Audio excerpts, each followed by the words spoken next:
yeah, this is the next part. We move, as I said, we move from outside to inside. It's the same picture as we saw before. So we can go right into the details. Now we want to see what is going on here in the inner ear, where there is the vibration coming from the middle ear, and then it's transduced to neural activities on the auditory nerve. And the inner ear, as you see here, has a snail-like shape, but it's not, you can't imagine that it's like a snail because it's a cavity in the bone, in the skull. So, but the shape looks quite something like that of a snail. You will see then why this is useful to have this shape. This is also to some extent connected to the middle ear, but we don't address that. These are the sensors for positioning. I don't know what's the actual English term for that. Like the sensors of our orientation and so on. So, but for the auditory system, this is the relevant part, and we will go into details with that. And first, we look at a cross-section of this snail-like structure.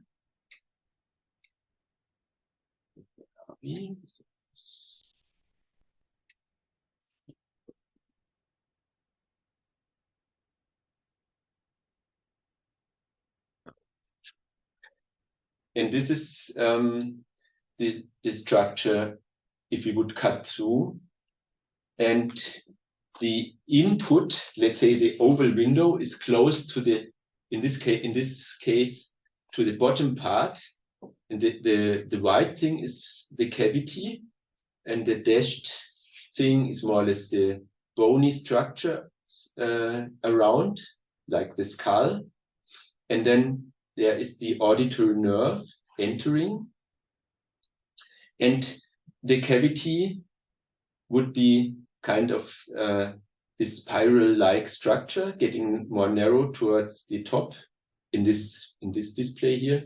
So it would be here at the beginning. There would be the oval window at the end of this cavity, where it's quite thick, and so that would be the beginning, and then it's kind of wound up like this. And we see here that the cavity itself is divided into two parts, into an upper part and a lower part. They have different names, scala vestibuli and scala tympani. It's not that important to know all the names, but important is that here, and we will look in much more detail onto this, here are the actual sensors which capture vibrations and transform that to neural activities. And you can see here that the new nerve fibers of the auditory nerve in this schematic diagram, they come here in the center of this spiral, and then they are connected here and here and here and so on. And this is hopefully also motivates to you this kind of structure of the of this snail-like shape of this cavity, because it's much easier to get connected to different parts of the sensors. This is basically a membrane which is going along the whole spiral, and but the auditory nerve doesn't have to go along the whole spiral to reach certain point, certain sensor, but the nerve fibers just can go in the center of the spiral and then go out to the individual sensors. So that's one reason why this kind of wound structure makes sense.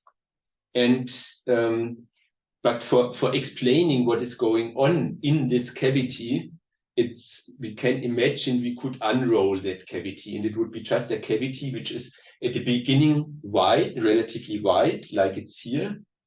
and gets more narrow towards its end. And we can measure the length around the spiral to find out how long this cavity would be if it would be in another shape, just for kind of mechanically modeling what is going on there. And that's what I want to show you next, what people normally assume for what is going on here with the sensors and with these cavities and so on. And from that, we can look into the, maybe I go back, we can look into the cavity like in a cross section, like this, but we could also do a section like this. Then we would have a side view. If we look, for example, from this side on the cavity, this I would call a side view, like if I would look like this. I don't know if this is also in the recording. And a top view would be I'm looking into a horizontal cross section from the top. And first I want to show the top view of such a cross section of the unrolled cochlea. And here we see a few things. There's the bony wall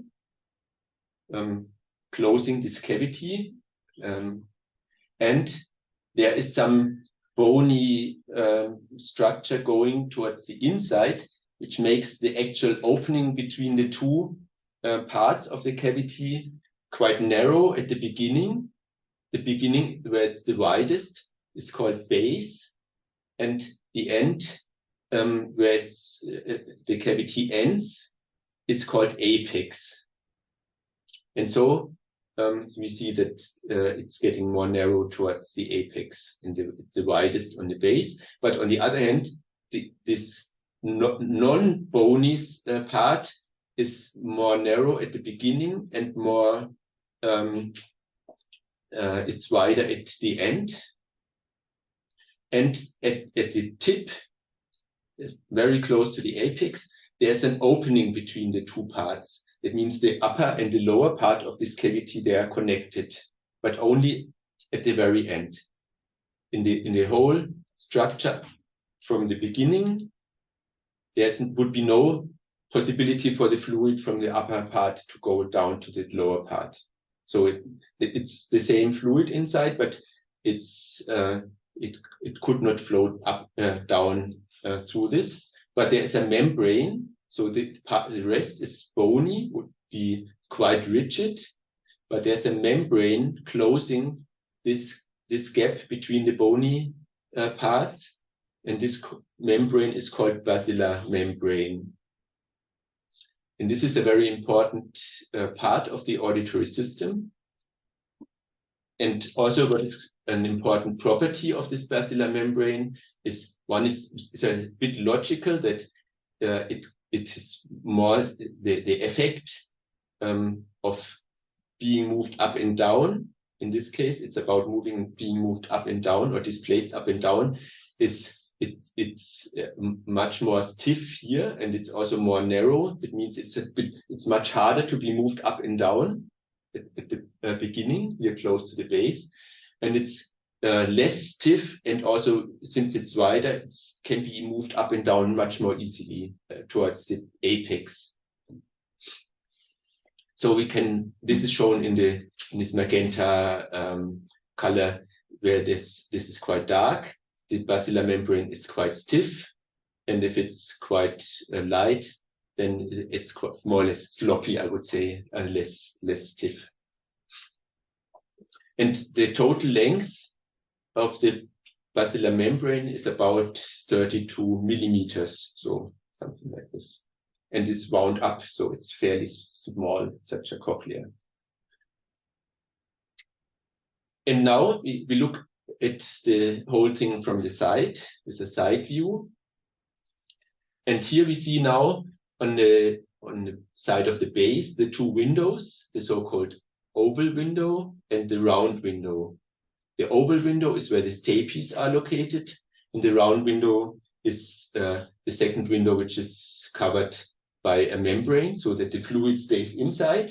But it's important that it's not fully covered, because if we would have some motion inducted, some vibration inducted by the stay piece. What do you think what would happen if there's if this would be also rigidly closed? So it would be just one cavity filled with fluid, and you want to put some pressure onto it. What do you think what would happen? Yeah. Yeah, I mean, the pressure gets too high, of course, inside, Mm-hmm. and then something will break. Or nothing would move anyway, because the water would be, it's very hard to be compressed. You would need a very large force to compress the water or the fluid. So probably almost nothing would happen, right? Because it would be so hard to compress. But once there's an opening here, what could happen now if there would be a motion going to the inside here? What could happen to the membrane that in that case? It would be pushed outside, yeah. So the fluid would, instead of being compressed, it would have to push the membrane outside. And this is illustrate. I made a small animation for that. So imagine, so just illustrating this. If the stay piece push inside, the membrane must be pushed outside and back and forth, let's say, yeah.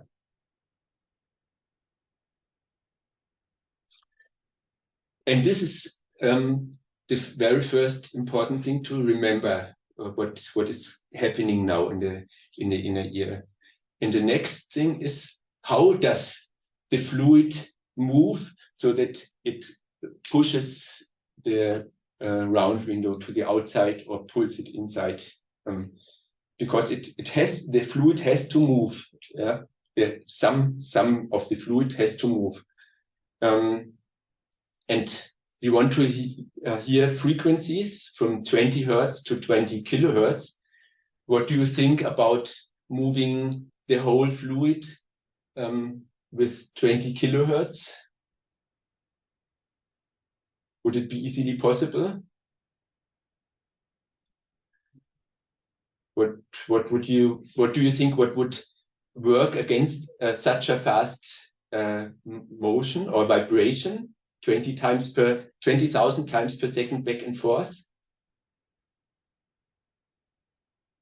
In order to change direction, what do you need in terms of physics? If you deflecting surface. No, just what do you need for setting something in motion? Force. And what works against this force? Friction. By fluid, not so much. Is it as easy to move a very large amount of water, get it moving as in contrast to a small amount? Would it be as hard to move a small amount of water with the same, let's say, acceleration? What works against acceleration normally? Do you know the English term or German term? It's inertia. The English word is German word is Trägheit, Massenträgheit, the inertia of the mass. If you want to accelerate, if it's kept in the same speed, if there's no friction, no force is needed. But to accelerate it, you need the force, or to decelerate it also, you need to apply some force. So it's about acceleration. And which frequencies need more acceleration to moving back and forth for the same amount? Higher or lower frequencies? What do you guess? What needs more acceleration? What?